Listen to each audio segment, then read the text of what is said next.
What if Tywin Lannister was reborn with all his memories? Let's explore the depths of it in the video. Tywin squeezes his wife's hand as he feels the strength leaving her body for the last time. Behind him, he can hear the crying of its newborn son, the little imp that ripped itself from his wife's body. He chooses to ignore it.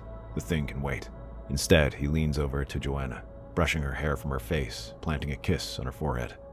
Joanna manages a weak smile, looking at her husband and seeing the grief all over his face. When their eyes meet, the pain disappeared, only for a moment. Afterward, Tywin takes a deep breath and composes himself. He knows the maesters and midwives are in the room, waiting for instruction. None of them says anything, leaving the Lord of Casterly Rock with his thoughts. Leave us. The others waste no time in leaving, hurrying out the door and taking the newborn with them. Once they are gone, he sighs and walks over to his wife, pushing his hand over her eyes to close them as he lets his shoulders slump. And only then does he allow himself to be afraid. He had been expecting this day for quite some time now, although it pained him. He'd seen it in his dreams. Since he was a boy, Tywin has found himself plagued with dreams, or visions, he supposed, of the future. He watched as events unfolded before his eyes. He saw his rise to prominence as Aerys' hand, and later the bitter feud that came about from his madness. He saw himself marrying Joanna and having his twins. Those had been one of his best visions, and then he saw this event, the monster that would emerge from her last, a dwarf son and an embarrassment to his house. And yet, it would be him who brings the house down when this imp, Tyrion, kills him in the privy.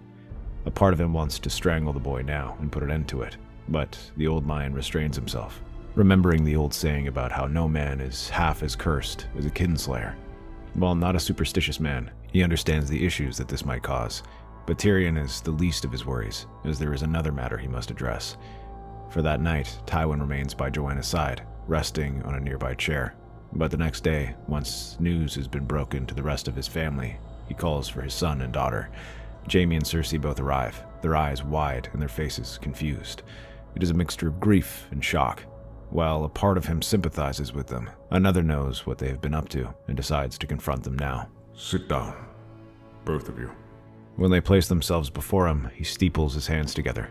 Any hint of weakness and vulnerability he had the night before is gone, replaced with only cold staring as he regards his two children, who now shift around nervously in their seats. I know what you two have been doing.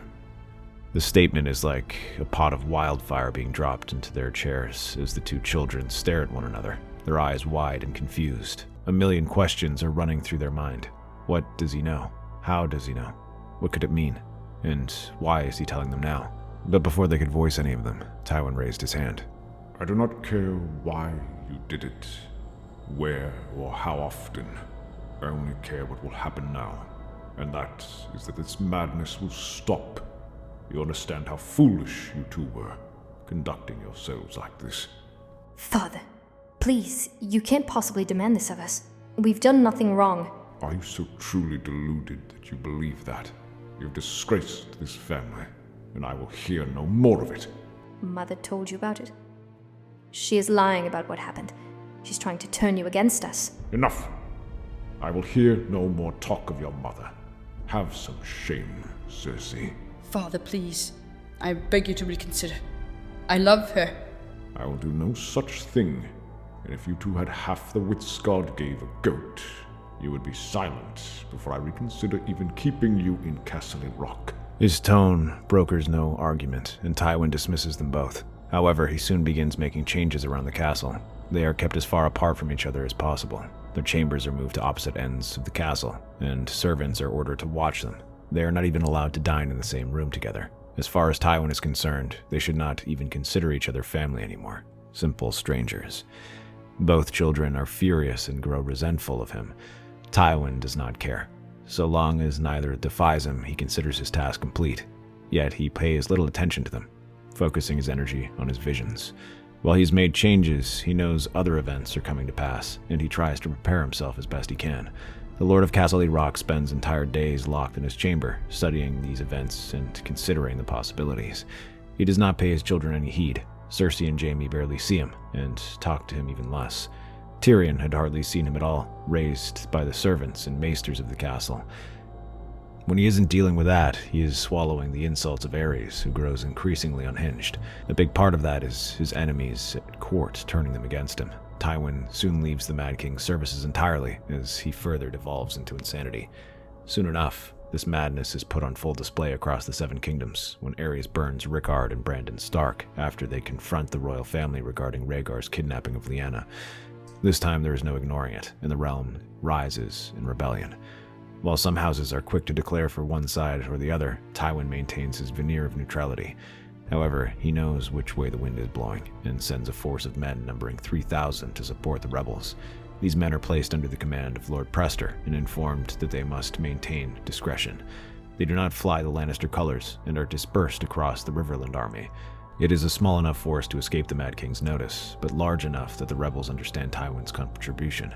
He also secretly sends word to Jon Arryn, promising further aid later in the war. While small, this army acquits itself well, as Lord Prester proves to be an able commander.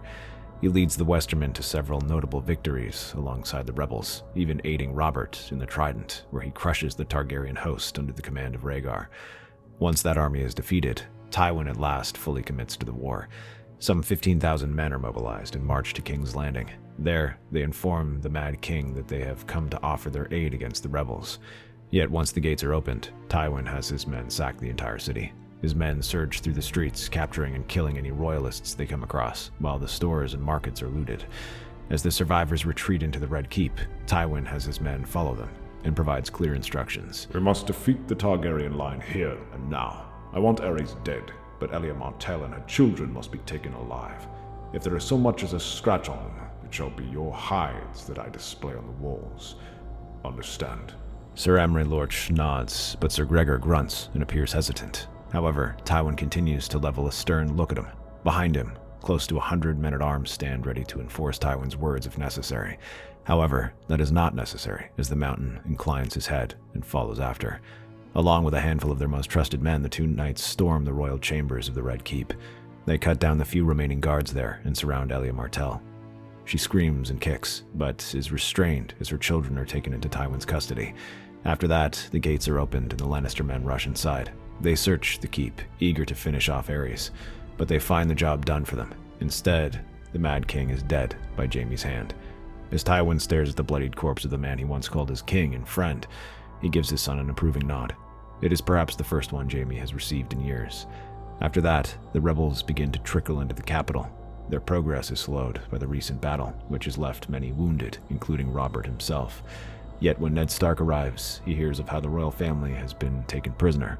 While he cannot say he approves of Tywin's treachery, he also understands the necessity and simply ensures the royal family is treated well. Robert follows and looks around the room. With the last of the Targaryens hiding on Dragonstone, the Iron Throne is effectively vacant, and Robert is declared king due to his blood ties to the Targaryens, as well as his victory in the Trident. But as he eases himself onto the Iron Throne and surveys his new kingdom, Pycelle clears his throat. What of the royal family? They remain prisoner under House Lannister. Prisoners, eh? You've been busy, Lord Tywin. What do you intend to do with them? I intend for Lady Elia to be returned to Dorne, with your approval, of course. As for the children, I admit that is a complicated matter. To leave them alive poses a great threat to your rule. I hope you are not suggesting executing these children, Lord Tywin. One of them is merely a suckling babe. If we begin murdering them for crimes they did not commit, then what separates us from the Mad King? I am suggesting nothing. I am simply pointing out the risk. As I said, I defer judgment to our new king. Tywin allows himself a small smile. It had been one of the moments he had thought long and hard on. It puts the ball firmly in Robert's court, absolving him of any blame for what should happen next. Robert looks at the screaming infant and little Rhaenyra, who is on the verge of tears. She trembles as the men hold her back. He swallows and shakes his head, just as Tywin had predicted. The king fancies himself a hero, and heroes do not murder children. Lord Tywin, is there something you can do about this? Of course, your grace. I will keep them under watch in Casterly Rock, if that pleases you. There they shall be kept safe until such a time when they can come of age and publicly declare their refusal to claim the Iron Throne. Indeed. So they shall be allowed to remain nobility? Perhaps if a suitable marriage pact could be made. But yes, I will ensure that their time in my hall is comfortable. It is far from a perfect solution, but it is a solution all of them can accept. Robert consents to this pact, and even Ned cannot protest. At the end of the day, Tywin had declared for them and given them tangible support during the rebellion. His capture of King's Landing, while far from clean, helped end the war in a stroke. Those are things that Ned cannot deny. Still, that is far from the end of negotiations. As king, Robert must now have a queen, and Tywin suggests Cersei. Jon Arryn also supports them, reminding them that they will need Lannister support to rebuild the Seven Kingdoms. And as he holds the Targaryen children, he has considerable bargaining power. The match is agreed to, and they plan to get married, though neither Cersei nor Robert seems pleased with it. Yet that is still not the end, as while Tywin might be rewarded, others must be punished. In particular, Ned insists that Jaime cannot be allowed to remain in the Kingsguard after disgracing himself. Sir Barristan agrees, and vows not to serve a man who killed his king. To their surprise, rather than protesting, Tywin agrees, and allows them to strip his son of his white cloak. While Ned wishes for him to be sent to the wall, Robert is satisfied with letting him have the dishonor of being the first man to be removed from the Kingsguard. While upset externally, inwardly Tywin is celebrating. It is exactly what he had hoped for, as this would guarantee him an heir, and most importantly, ensure that he would not be anywhere near Cersei. But there is still the matter of Dragonstone. Without a fleet to attack them, the last Targaryen stronghold can hold out indefinitely. Though Stannis is now building his fleet to lay siege to the castle, that process can take several weeks. Tywin has another plan. With Elia as his hostage, he sends a letter to the Dornish, offering them the chance to ransom her. Rather than demanding money, he instead seeks their support. He says they must recognize Robert's rule and provide them with their ships. While they do not have a strong naval presence, they do have corsairs and pirate ships that can be used to help storm the castle. The Martells are not pleased with being extorted, yet it is fully expected of Tywin. Yet while they voice their displeasure, there is no hatred in it either, as they know Tywin went out of his way to keep Elia and her children safe, even though there was little reason to. But they do not do things Tywin's way. Instead, they send out their fleet of about 20 smaller ships. Although they are badly outnumbered, the royal fleet does not stop them. They have known the Dornishmen as staunch allies of the Targaryens and fully believe their stories that they are there to reinforce them. A contingent of spearmen marches into the castle and greets them with open arms, but among them is a prisoner hand-selected by Prince Doran Martell. This man bears with him a vial of poison that he slips into their food. Within days, Viserys falls ill and dies, and another droplet is slipped into Daenerys' mouth as she sleeps, and with them, the last holdouts are snuffed out. Sir Willem soon follows, his throat and wrists while he sleeps. When the rest of the garrison hears of this, the Dornish captain issues an official statement that Sir Willem had poisoned them to prevent them from being captured. The Dragonstone garrison is all too ready to believe this, as most of them see little reason to continue fighting. They simply accept the pardon that Tywin provides them, and Dragonstone is vacated by these loyalists without a drop of blood being spilled on the rebel side. While Tywin's contribution during the war was minimal, his aid as a negotiator was instrumental. Even Ned Stark cannot deny that, and Jon Arryn praises him for it. When the Westermen return home, Tywin is hailed as a hero and remains welcome in the court. The next few months prove mostly quiet as his armies return home and the realm begins to rebuild. While Robert secures his position on the Iron Throne, Tywin focuses his attention back on the Westerlands, as Jaime is now back with him, and he begins to train him in the arts of ruling. Every day, he has his son sit with him and catches him up on lessons that he's missed. While the Kingslayer remains an unmatched fighter, he now must learn about ruling, history, negotiation, and diplomacy. Jaime takes little enjoyment in these lessons. He would rather be serving as a knight in the Kingsguard, but he dares not voice these concerns to Tywin, who would rebuff them regardless. But all things considered, everything is going quite well for Tywin. He begins to relax and consider that, for the first time, he thinks that he has finally prevented the visions he has feared. The sight of his grandchildren only confirmed this. Just 2 years after their marriage, their first child is born. It is a powerfully lunged boy named Ormond, after his great-grandfather. When he is born, Tywin personally inspects the boy and is relieved when he sees coal-black hair. Soon after, he's followed by another boy named Tybalt, and then Oliver a year later. Lastly is a girl named Joanna. He observes the marriage between Cersei and Robert, seeing how loveless it is. Quite frankly, it was a miracle they even had a child, much less 4. Yet Tywin had continued to put pressure on her to ensure the family line would continue. As the children grow, they spend half the year in King's Landing and the other half in Casterly Rock with their grandfather and uncles. There, Tywin personally takes an interest in them, helping them understand their role as rulers of the Seven Kingdoms from an early age. Tywin has seen how the destructive tendencies of his daughter doomed her own children. He will be sure that this never happens with these three. Every time he hears them uttering something Cersei says, he is quick to correct them, reminding them that not everything their mother says is fact. He even goes as far as to have them analyze everything she says and see what might be wrong with it. As they grow up, they spend time with the Targaryen children who remain as hostages within Casterly Rock. However, the Targaryen dynasty slowly fades away without a clear successor. This leaves people more relaxed in the treatment of the children. Tywin even strikes a deal with the Martells to allow them to send the children back to Dorne.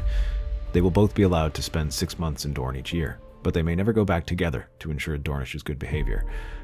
Elia loves her children fiercely, but true to Tywin's words, they are given a comfortable life in Casterly Rock.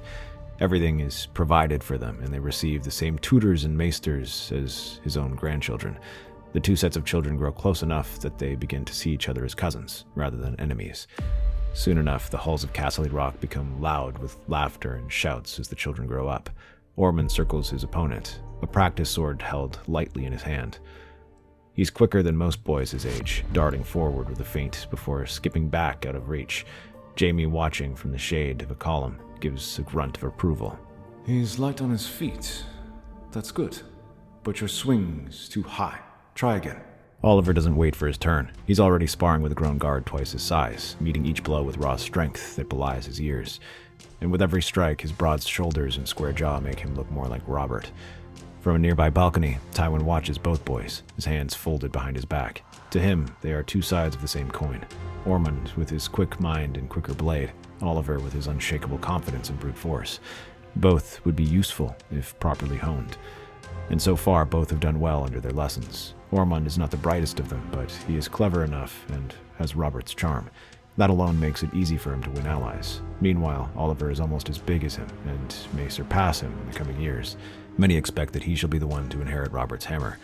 Down below in the solar, Joanna sits at a long oak table with a quill in hand, reciting the lineages of the great houses without glancing at her parchment. Her dark hair catches the sunlight as she looks up to her grandfather with a proud smile. Very good. But you missed House Harla's current lord. Think, girl. Think. Roderick Harla, called Roderick the Reader by most. He rules over the 10 Towers and, by extension, all the branches of the Harla. Didn't he oppose the Greyjoy Rebellion? Indeed. I'm surprised you know that. I don't remember teaching you that. Though he might not rule the Iron Islands, he is a man to watch out for. Never forget figures like that. In politics, the smallest mistake can be the one that costs you. Uncle Tyrion taught me that. He told me about how not all the Ironborn supported this war. Others had different ideas to gain independence, and some didn't want it at all. You'll remember faster if you tie it to something you care about. For example, House Harlow commands the ship Sea Song. You like songs, don't you? Joanna's face lights up, and she bows her head before Tywin dismisses her. Tyrion. Of all his children, he was the one Tywin had the lowest expectations for. He hoped to control Cersei and Jaime, but Tyrion, the best he hoped for was to find him some wife to pack him off to. I am capable of instructing my grandchildren. And yet, when I explained the Reach's administration as a kitchen recipe, Ormond remembered them perfectly. Or when I described Robert's diplomatic relationship to Oliver using the Battle of Summerhall, he understood that. Children don't learn by fear, father. They learn by interest. Tywin doesn't reply, but neither does he dismiss him. In truth, he notices the difference. Tyrion's unorthodox explanations. The children absorb their history, sums, and statecraft more easily, without the sullen defiance he'd expect, not like Cersei or Jaime. As much as he hates it, Tyrion has become the children's most gifted tutor. Whether it's composing his lectures through songs or entertaining them during lectures by using his tumbling skills, the children adore him. By evening, the family gathers in the hall for supper. Ormond entertains the table with a story of his latest hunting misadventure. Oliver boasts about a tilt he nearly won against another squire. Joanna asks pointed questions about the recent developments in the Stepstones. Meanwhile, Aegon and Rhaenyra sit beside them. Aegon egging Oliver to challenge him to a melee, and Rhaenyra showing Ormond the bow she was gifted from the Red Viper. Tywin listens, silent but attentive. These are not Cersei's children, not in the way Joffrey was. These are his, sharpened, disciplined, and loyal. and for the first time in years he allows himself a flicker of satisfaction. Even if he admits privately, some of that is thanks to Tyrion. As laughter continues to ring out across the dining hall, it oddly doesn't upset Tywin. Looking over at his youngest guests, the old lion can't help but feel a grandfatherly pride upon watching them. They will all grow to be fine young men and women. That he is certain of. Yet his ambitions are not the only thing he sees in them. Lord Tywin sees the way they smile, the way their minds work, and the pride in which they carry themselves, all eager to prove themselves to him. While he never says it out loud, he is proud. The only exception to this is Tybalt, who is not present. While all of them spend half a year in Casterly Rock, and even look forward to it, the second board prefers to spend as little time there as possible, preferring the company of Cersei and the king. He is the one Tywin worries about the most. He looks the part, tall, graceful, and good with a lance, yet he is also vain and wears the lion crest upon his chest with a sullen entitlement, not something which he wishes to raise up. He is charming, but when it comes to military matters, he is a genius due to his close proximity to Robert. By 8, he has battles explained to him in detail. By 10, he has memorized the movements of Robert's army during the rebellion. And by 16, he is taking strategy with the best military minds in the kingdom. When he is with Tywin, that is perhaps the only thing the two can talk about. More importantly, Tywin has some suspicions about the boy's origin. He was born 10 months after Ormond. Possible to be sure, yet that seems rather suspicious. He very much doubted whether his daughter would be rushing back to Robert's bed. This leaves Tywin to grapple with the idea that this boy is not his at all. Yet when he confronts Cersei on it, the queen greets him with a mocking smile. Father, such accusations are a dangerous thing. You can see he has his father's hair. Enough games, girl. Most people in the Seven Kingdoms have dark hair, but that doesn't prove a thing. Acting this way is beneath you. Who is the father? Oh, how should I know? So many men it could be. It would take time to figure out. 7 hells. Do you have any shame, Cersei? I will not be lectured about shame and honor by the likes of you, Father. What I have done is simply make the most of the position you left me in. I made do with being left in the hands of a drunken brute, and all you concern yourself with are my children. Who is the father? I will not ask again. Sir Garth Oak. You sired a bastard with the heir to old oaks. Are you mad, woman? If word gets out. It will not get out, now would it, Father? Because you will make sure that it doesn't. Not unless you want your precious legacy to come into question. Because if one black-haired beauty is a bastard, who's to say others won't be? Tywin stares at his daughter, hands trembling in anger, but Cersei raises a valid point. If he were to bring it up, it would put all their parentage into question. It could undo everything he's done to prevent the fall of his house. If that is how you intend to live your life, very well. Go on then. Live like that whore your grandfather took into his bed. But you can be certain of 2 things. 1, your bastard will never inherit the Iron Throne. The second is, if this ever comes to haunt you, expect no help from your family. You stopped being my father the day you sided with that oaf over my silver-haired prince. You stopped being my father ever since you separated me from my brother.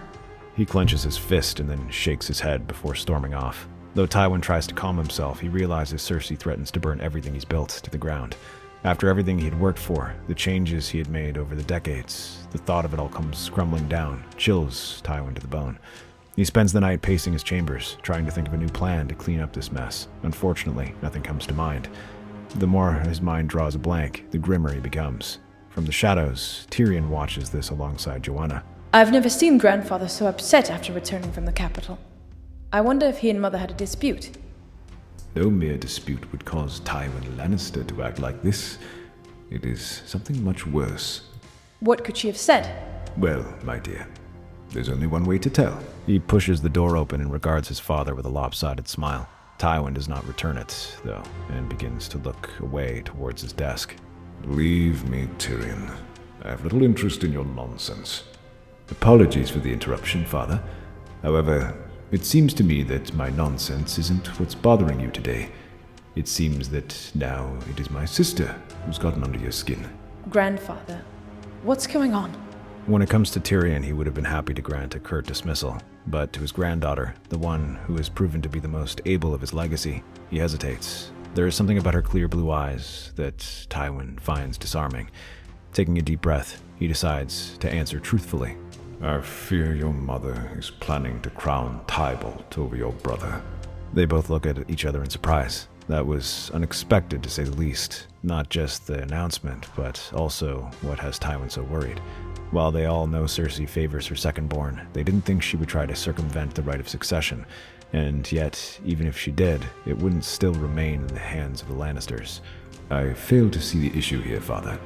Sure, I doubt Ormond would be pleased to hear this, but Tybalt is as much a Lannister as any of us. The problem is that he is not a Baratheon. Tywin wants to say, but manages to keep it to himself. Fool. This is how wars are started. When we pick and choose when to follow succession laws, it breeds resentment. It allows houses to pick sides. It creates a line in the sand that can only be crossed with bloodshed. Unfortunately, your Cersei does not care or does not realize it, as she is only guided by her whims. Well then, the answer must be that we must ensure the realm recognizes Ormond's claim, and he does not waver. He is turning 20 soon. Perhaps it is time he weds and takes a bride. That may give his claim some teeth. Yes, which blushing bride would have the honor of wedding good old Ormond? I had been thinking of one. Rhaenyra. Though her family holds no land, she had been a princess before us. Her name is among the most respected in the realm, and even if questions were to be raised, having the royal house's backing would nullify that. Yes, that could work. But the Targaryens, to marry the royal heir, Robert will not be pleased. I will consider this. Thank you for the advice. The two of them nod, and Joanna walks off, feeling a small smile. What she had not mentioned was that she had her reasons for suggesting Rhaenyra. Though it might seem purely practical, she knows that Ormond has grown fond of her. For years, the two of them had grown up together, and Rhaenyra had been one of Ormond's closest companions, next to Oliver. When he suggested to match his brother's strength, the former princess suggested using speed and strength, like her uncle Oberyn. He says that anyone can bring down the mountain if they are fast enough. Since then, she has become a regular fixture in Ormond's training. She says it's to watch his progress and ensure he is putting her words to good use, but a part of it is to watch him. It is also because she wants to make sure he doesn't hurt himself or push himself too far. At the same time, Ormond begins finding himself watching Rhaenyra's training with her archery. He asks Marchermen to come and train with her and teaches her how to hunt in the hills of the Westerlands to search for game. The God's Wood of Casterly Rock was quiet, save for the faint rustle of leaves and the soft trickle of the spring-fed pool. Ormond sits beneath the great oak, polishing the edge of a dagger, as Rhaenyra leans back against the trunk beside her, her skirt fanned in the grass. You're staring again. Am I? You do whenever you think I'm not paying attention. I've known you since you were 5. I hoped your wet nurses changed your small clothes, remember? Don't remind me. I still remember when you were taller than me, and very proud of it. You were insufferably smug about beating me at Cervais. Some things never change. Their words are light, but there was a closeness to them that had been there since childhood. Tywin stands a short distance away, watching the two of them from the colonnade. At first, he studies them as he would any political arrangement, calculating angles, weighing risks. But the longer he looks, the more he feels a strange tug at his chest. Ormond's smile, the way he leans slightly towards her without realizing it, reminding him of himself in his youth, speaking with Joanna in the gardens of the Rock before their betrothal. That night, in the Solar, Ormond entered with the same easy confidence he always carried. Rhaenyra was with him, her eyes bright. Tywin looks at them both for a long moment. The thought has been in his mind before, but seeing them together now, natural, unforced, it no longer seemed like strategy. It seemed right. Grandson, I have been giving some thought to the future. You are at an age when you must begin thinking of who you are to wed, that you will be heir to the Iron Throne. And it seems like Robert is still dragging his feet on the matter, so I have some thoughts of my own. Grandfather, I understand my duty. I am turning 20 soon, so I suppose it's long overdue. May I know who you're thinking about? There are a few names I've considered. Chief among them is Princess Rhaenyra. The princess? It's only natural. You are a prince, my boy. Besides, I know you care for her. Such a match is rare. And while I'll always consider the practicalities of such a match, I would be lying if I said I haven't noticed the way you look at her. Grandfather, I don't know what to say. Thank you. If you feel the need to embrace me, I advise you restrain that urge. And remember, the flower that blooms in adversity is the rarest and beautiful of all. Grandfather? You don't meet a girl like that every dynasty. But what of my father? I doubt he would be pleased by this match. I will make it happen, and when it's done, I will see that it is the realm that accepts it. You will not have only each other, but the Iron Throne. That is my gift to you, my boy. For the first time in many years, Tywin speaks not only as a lord plotting for power, but as a grandfather. Though he does not embrace the boy, he pats his head and gives him a respectful nod. Yet, as Ormond leaves, someone else is listening. From the shadowed stairwell, Jaime listens to every word, hearing the words, the tone, the compassion he had given the boy, all things he was denied as his son. He returns to his chamber and pens a letter to Cersei. As his quill touches ink and drags across the parchment, his anger and betrayal grows. He thinks of the slights he has suffered under his father, all the mockery and disappointment Tywin had leveled against him. The worst of these insults was to force him to leave the Kingsguard. For all his talk about ensuring the family name is respected, he had gladly watched his son be humiliated all for the sake of having his heir.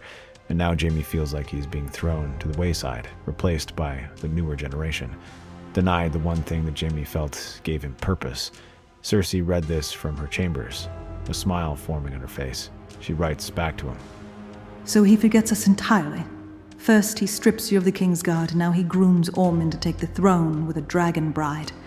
And we're meant to smile and applaud. He'll disinherit you if it suits him. You know that. Within weeks, whispers begin to spread among the court. Some lords mutter about Targaryen blood returning to the Iron Throne. Those houses that had served against the Targaryens and loved Robert watched these developments with uncertainty. They had forgotten to remove the dragons from the Iron Throne, and soon it even reaches Robert himself. Cersei ensures that the worst of these reach her husband. She says she fears her sons are being used by Tywin as puppets to secure his rule. She worries he will be swept up in conflict if he is not stopped.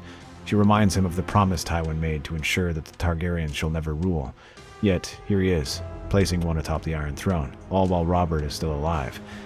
She instead suggests alternatives, some of Robert's bannermen, the River Lords, even Greyjoys. But the one she believes is best is Marjorie. Her family is wealthy, and it would deprive the Targaryen loyalists of a major ally. Robert agreed readily, never suspecting the deeper game. When words reach Tywin, his face is stone, but his eyes burn. Not only is Robert considering this marriage, but he reiterates that Aegon and Rhaenys both come forward to court and publicly bend the knee to Robert, swearing their allegiance to him. Ormond is understandably shocked to hear this, but he looks at his grandfather, whose gaze is distant. Unfortunately, for all Tywin's power, he is outranked in this situation and must yield to the will of the boy's father. He accompanies the prince to the capital, where Robert is waiting. Though his siblings wished to go with him, Tywin insists Oliver and Joanna remain in Casterly Rock. If things took a turn for the worse, then he would need them to stake their claims. Standing beside him is Tybalt, who smirks at the proceedings. His eyes look down at his prince and his cohorts. Beside him stand the two Targaryens and a small Dornish bodyguard, their mother having sent them in support. While there is a flicker of sympathy in his eyes, his voice is firm as he talks. Boy, it's high time you married. And I know you might fancy that Targaryen girl, but their dynasty is never to sit this throne again. They should be grateful they are even allowed to remain in the Seven Kingdoms. You might be friends with them, but I cannot allow them to claw back to power. Father, how can you say such a thing? Neither Rhaenys nor her brother has given any reason that warrants this treatment. They're Targaryens, boy. They're children. You forget yourself, brother. Our king's word is law. To reject that is treason. Say that to my face. Or would you rather hide behind your mother's skirts? Enough! Here is what I command. Those two are to bend the knee, now. Rhaenys looks to the king, but then to Ormond and squeezes his hand. To her surprise, she feels him squeezing back as he offers her a reassuring look. Taking a deep breath, the princess shakes her head. I'm sorry, Your Grace, but I cannot do that. I cannot make amends for a crime I did not commit, and I will not let the shadows of my father and grandfather dictate my future. So it's treason, then? Treason? Have you lost your mind, brother? Have I? Prince Ormond, by my right of succession and the sovereignty of my crown. You are not my king. Or have you forgotten that I am the crown prince? Not anymore. He glances towards his father, who appears pained. Robert grimaces and shakes his head slowly. I had hoped it wouldn't have to come to this, my boy. But it's true. I had hoped you'd see reason and serve as my heir. Before Ormond realizes what's happening, the guards seize him and march him off into a tower cell. Tywin and the others receive similar treatment, and as he goes, he catches a glimpse of Tybalt's triumphant expression. That sight remains in the prince's mind as he is left alone. The king's guard is instructed to watch over him, yet in the dead of night, the door is open for him, and that same knight stands. He gestures for Ormond to follow him. My prince, follow me, and hurry. What is the meaning of this? Cersei might be queen, but our loyalty is still to Lord Tywin. Now come. The young prince decides not to look this gift horse in the mouth and follows. The king's guard guides him down the stables below, where Tywin already is, looking no worse for wear. You see, now I insisted your brother and sister not join us in this meeting. Soon after, several Lannister men-at-arms emerge, accompanied by Aegon and Rhaenys. Rhaenys and Ormond share an embrace before they are given a dark cloak to conceal themselves, and they ride out. Thankfully, no one bars their way, with Sir Preston accompanying them. Whenever a gate is barred or some gold cloaks attempt to stop them, he simply shows his cloak and states he has royal business. Before anyone realizes it, their small group disappears into the night. Robert only learns about their disappearance a day later, and he is thrown into a fury. He demands they be caught and brought back to the Red Keep, but Cersei and Tybalt are already there waiting.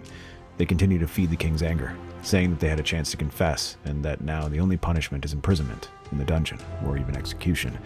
Though he does not want to do such a thing to his son, Robert gladly agrees to meet this punishment out on Tywin. Orders are soon sent out, declaring Tywin Lannister a traitor to the crown, along with anyone who follows him. The royal children are to be caught on sight and brought back to the capital. Hearing this, the Reach and Stormlanders both pledge themselves to Robert, as does the Crownlands, as Tybalt rides off to rally a host as well, calling for some trusted friends. Yet the Martells protest. They know the only reason Elia and her children live is because of Tywin. They send a letter demanding that Targaryen children be sent home. They insist they can mediate a peace between both parties, but the Baratheons are not inclined to listen. Seeing diplomacy fail, Oberyn secretly begins raising a host to prepare for war. Though the Riverlords and Reachmen scour the countryside looking for a wayward Lord of Casterly Rock, they manage to return to Westerlands in one piece and find Tyrion running things. He has also started calling his banners. The Marbrands, Presters, Kennings, and Leffords have all answered the call. Yet many houses, especially the smaller ones, have not sent men to Casterly Rock. Tyrion explains that Sir Jaime had slipped out in the dead of night, and some houses are rumored to have sent men-at-arms to help him escape.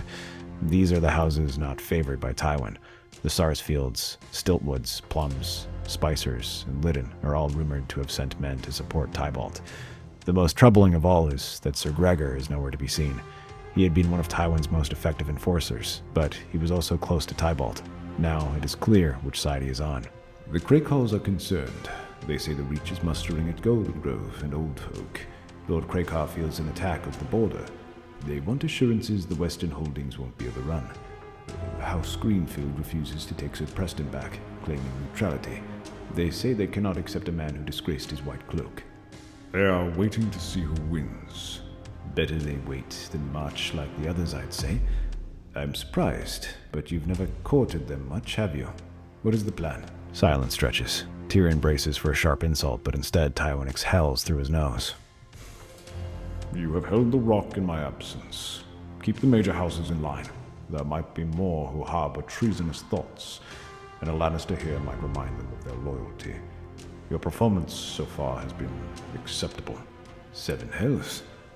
Was that praise? Don't let it get to your head. I will take 15,000 men east. Kevin will hold the south with 8,000. I simply need a Lannister in the rock. Our seat cannot fall, and if the worst should happen to me, I will not see my legacy undone by Tybalt or your sister's ambitions. You're trusting me with everything you've built. I see how the children look up to you as their teacher. You seem to have played some part in this. Soon after, they receive word from Jon Arryn. Many expect it to be an arrest warrant for him, but instead, it is a warning and a confirmation of what they've already feared. Cersei and Tybalt have poisoned Robert's mind, using his hatred of the Targaryens to forward their ambitions. Already the Crown is mobilizing its army to confront them. However, he says he doesn't wish for Tybalt to claim the Iron Throne. He had seen the boy growing up and feared that he would be a danger to the realm. When the Lannister host begins to gather in the yard, Ormond finds Joanna and Oliver checking their saddles. You don't have to come with me. You can claim neutrality. Save yourselves. No one will blame you.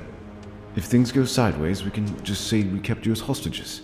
I can't let anyone know my title as the next Jaime Lannister, so sorry, brother, but you're stuck with me.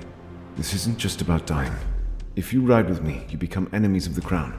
There will be no safe return to court, no easy marriage pacts. You'll be cutting ties that may never mend. And then there's Tybalt. If we go to war with him, we may have to... Frankly, I never liked him. But seriously, I know. This is no joke. And I don't like the thought of turning against Father or Uncle Renly or Stannis. Yet, what choice do we have? We were born Lannisters. We stand for our own. If only our uncles knew that. Besides, if Tybalt wins, do you really think he'd let us live in peace? He'd have us all tucked away in some tower, or worse. Then I'm lucky to have the both of you. Whatever happens, we face it together. The war camp outside Duskendale is a patchwork of crownlands banners and mismatched sellsword pendants. Marrow lounges by the fire, Bloodbeard gnaws on a bone, and Bronn flips a dagger lazily. In the corner, Carl Tanner of Gin Alley drinks ale and stares at the fire. Tybalt rides in, black armor gleaming. Though he does not laugh like Robert, Tybalt has a brutal charm to him. To men like this, who revel in blood, the prince is happy to indulge them. He shares cups, trades stories, and rewards them with gifts and gold. The sellswords straighten as a massive knight approaches, Sir Gregor Clegane. Behind him is a contingent, smaller than most, but no less fierce. How fares Prince Flowers? Fuck you, sir. A few of the mountain's men gasp, watching Sir Gregor warily as he stares down at the prince. One swing might be all it takes to sever him at the waist, and yet the knight starts to laugh. I see the court hasn't made you soft, Your Grace. No, and I see serving my grandfather hasn't blinded you to your future. It was your blade that knighted me. I haven't forgotten. I'll repay that debt in full. How? When I am king, you will wear white in the Kingsguard. I want you to rip it off that treasonous Sir Preston's bloodied corpse. You will have immunity from any crime in the realm. More gold than you can ever want, in the lands of House Westerling. Every acre, mine and mill, and every head. A slow, dark smile spreads across Gregor's face. Ride with me, and the spoils of the West are yours. Fail me, and you will have no place in the Seven Kingdoms. I like a king who speaks plain. The war begins not in the Crownlands, but in the south. Dornish banners cross the Prince's Pass to strike at the Royalists' ankles. Lords of the Stormlands and Reach rush to meet them, precisely what Lord Yornwood wanted. As they are pulled away from the north, Geralt Darkstar cuts through them and terrorizes their ranks. He moves with a small band of followers to wage a guerrilla war. As this happens, a third host sails north, led by the Sand Snakes and Oberyn Martell, to reinforce the Westerland camp. I told you, Old Lion. We do not forget those who keep their word. Nymeria, Obara, and Tywin fall in beside Joanna and Oliver, already discussing where their troops will be best placed. Ravens bring more news. The Targaryen children's open support of Ormond's, and Aegon, has stirred pockets of loyalty across the Riverlands and Stormlands. Houses still loyal to the dragons, Conningtons, Derry, Mootons, and Catherine, send riders to pledge their swords. A sealed letter arrives from the Vale, Jon Arryn's sigil stamped in wax. It is for Edmure Tully alone, warning him of the men Tybalt keeps in his service. Men like the Mountain and Bloodbeard. Within days, Tully banners join the Westerland host. But the king's allies are not idle. From Old Town to Storm's End, Tyrell and Baratheon bannermen answer Tybalt's call. Worse still, the Ironborn declare for him after he promises to allow the old way, raids, reaving, and all. Salt and smoke follow them as they strike along the western coast, forcing Tywin to split his strength. Tybalt proves he is no mere figurehead. From the Crownlands, he drives deep into the Riverlands, splitting his army into three prongs, one north to harry the Tully lands, one west into Harrenhal, and one south to join Renly Baratheon's march. Stannis comes reluctantly as well, sending ships and blockading the Bay of Crabs. The fighting surges back and forth. Joanna rides as Tywin's voice at the negotiation table, brokering truces with wavering lords. Aegon and Rhaenys move like firebrands through the Riverlands, rallying the dragon-loyal houses and bringing fresh companies into the fold. They even journey to the battlefields where they find themselves under siege. Thankfully, both of them prove capable of defending themselves and even fighting in several sieges. Ormond and Oliver prove themselves in the press of battle. Ormond quick and decisive, Oliver striking like a snake. His glaive sweeps across enemy soldiers as he leads the vanguard of the army alongside Sir Adam Marbrand. Tywin holds back, organizing the army and planning their strategy. They welcome the arrival of the Vale under the command of Robar Royce, who leads nearly 10,000 troops to reinforce them. Still, Tybalt's captains bite hard. Bronn holds the Murmur's Ford for 3 days before breaking off, bleeding Lannister troops with every retreat. Bloodbeard ravages the southern passes into the Reach, and above all, Sir Gregor rides wherever the fighting is thickest, smashing every line that stands before him. A brutal stalemate forms for months, as though the Riverlands remain loyal to the Lannisters, and the Valemen's cavalry proves highly effective. They are still badly outnumbered. The stalemate breaks with the arrival of the North. 12,000 men under the Direwolf banners march south, Lord Stark himself at their head. To the astonishment of the realm, the Northmen do not join the Royalists. Instead, they ride into Tywin's camp and pledge themselves to him. Though he dislikes Tywin, he also understands the rule of succession and knows Ormond is their heir. With the northern steel added to the Westerlands, Riverlands, and Dornish, the balance shifts. Tybalt's forces are driven back battle by battle. At Fairmarket, Aegon's cavalry smashes Mero's second son's flank. In the Western Hills, Oliver cuts down Bloodbeard in a single combat. In the south, Oberyn's spears run down Tyrell outriders. Aegon personally rallies a militia of smallfolk to chase down Vargo Hoat and lets them publicly execute him.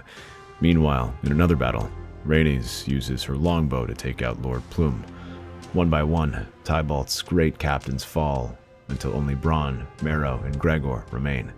Yet soon the former is bribed off, being granted Castamere if he rides off with his men. That leaves Gregor Clegane. At the Battle of the Blue Fork, the mountain covers Tybalt's retreat, slaughtering any who dare nears.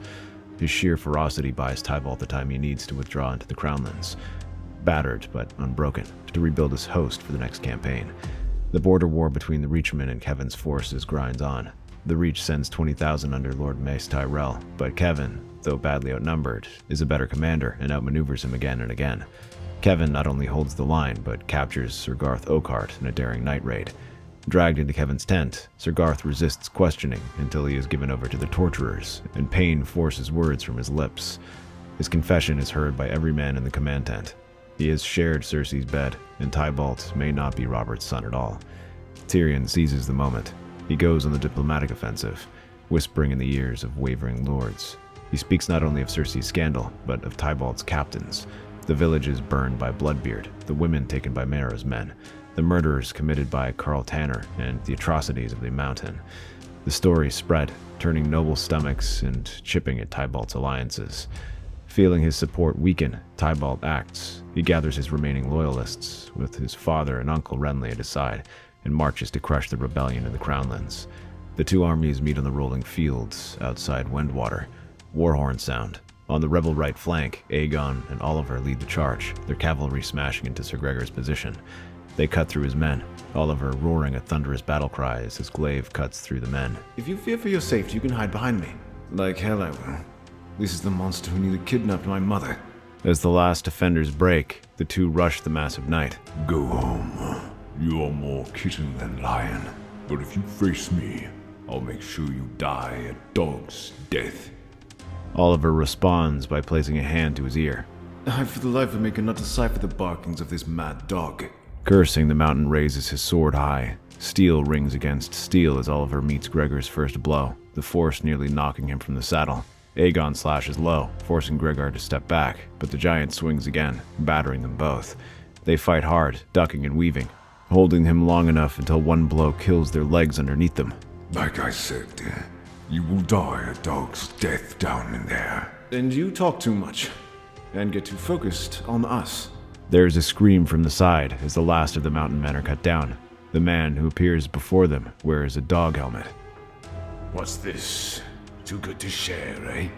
Sometimes 3 is better than 2. 4, actually. Get in line.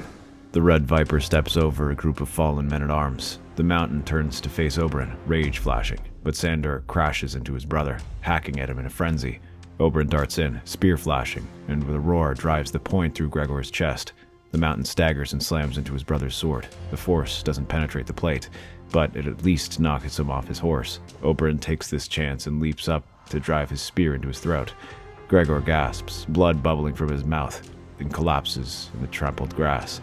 In the center, Tywin and Ned Stark fight side by side against Robert's main host. The Lannisters focus on keeping the Stormlanders back while the Northmen advance toward, aiming to separate the center into two. When Ned forces his way to Robert, the two lock eyes across a littered battlefield.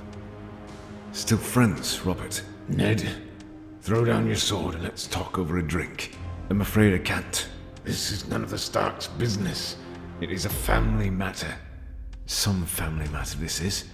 It has engulfed half the realm, and you say I shouldn't get involved. Tell that to Lord Tywin. It isn't Tywin who hired these cutthroats. Look at what's happening, Robert. Lannister killing Lannister. Baratheon killing Baratheon. Men dying for your grudges and Cersei's pride. You fear the dragon, but all that are left are children.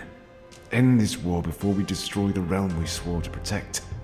Robert's breath comes hard. He looks around, sees his own banners falling in the mud. He sees men who fought with him in the Trident now slaughtering one another. And then he sees it. To the far left, Ormond orders a charge, and he gallops right towards Tybalt's position. The realization hits him worse than any blow that Ned could have struck. At last, he nods, signaling the halt. Yet while he's occupied, Ormond and Tybalt meet in the chaos. Their swords crash again and again as their armies battle around him. Ormond gets the better of him, sweeps his sword, driving Tybalt back, yet his brother smirks.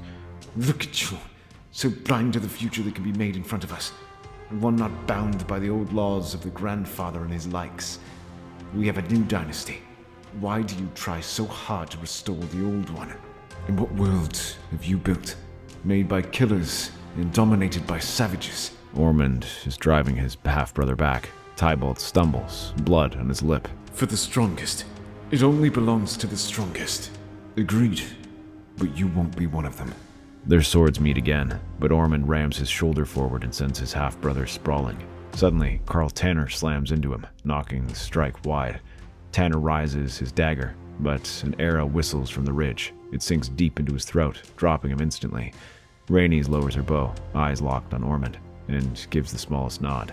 Tybalt, pale and breathing hard, retreats under the cover of his guard, yet they are buckling as the entire rebellion line advances, and the army either surrenders or is slaughtered.